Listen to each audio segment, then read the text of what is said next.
24 ঘন্টা পেরিয়ে গেলেও উদ্ধার করা সম্ভব হয়নি পরিত্যক্ত নলকূপে পড়া শিশু সাজিদকে। বুধবার বিকেল 3:30টা থেকে উদ্ধার কাজ করছে ফায়ার সার্ভিসের 3টি ইউনিট, মেডিকেল টিম ও স্থানীয় প্রশাসন। 40 ফুট পর্যন্ত মাটি খুঁড়েও সন্ধান মিলছে না শিশুটির। 3টি এক্সকেভেটর দিয়ে উদ্ধার কাজ চলছে। তবে উদ্ধার কাজ শেষ করতে ঠিক কতক্ষণ লাগতে পারে সে বিষয়ে কিছু বলতে পারছে না ফায়ার সার্ভিস কর্তৃপক্ষ।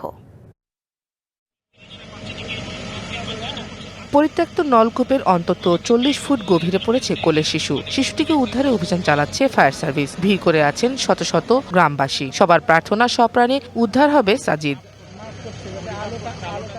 রাজশাহীর তানোর উপজেলার 2 সন্তানকে সাথে নিয়ে গ্রামের বীরের ধার দিয়ে হেঁটে যাবার পথে পরিত্যক্ত নলকূপে পড়ে যায় 2 বছর বয়সী সাজিদ। এরপর থেকে থামছে না মায়ের আহাজারি। 4 গুণ শক্তিশালী এনজাইম ও অধিক ফেনা সমৃদ্ধ অরিক সিলভার ওয়াশ মাত্র 70 টাকায়। 3 ভাইয়ের মধ্যে সাজিদ মেঝো।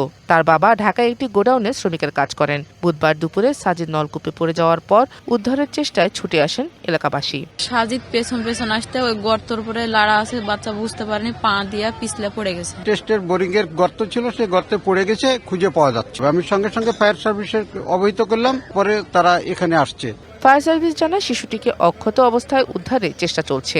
তার সার্ভাইভেবিলিটি হিসাব করে তাকে ঠিক রেখে অপারেশনটা পরিচালনা করা অবশ্যই একটা সময় সাপেক্ষ বিষয়। আমরা ওর অবস্থাটা নিশ্চিত করেছি। যে কোনো পরিস্থিতি মোকাবেলায় মেডিকেল টিম প্রস্তুত রাখা হয়েছে বলে জানিয়েছে উপজেলা নির্বাহী অফিসার। DBC news desk.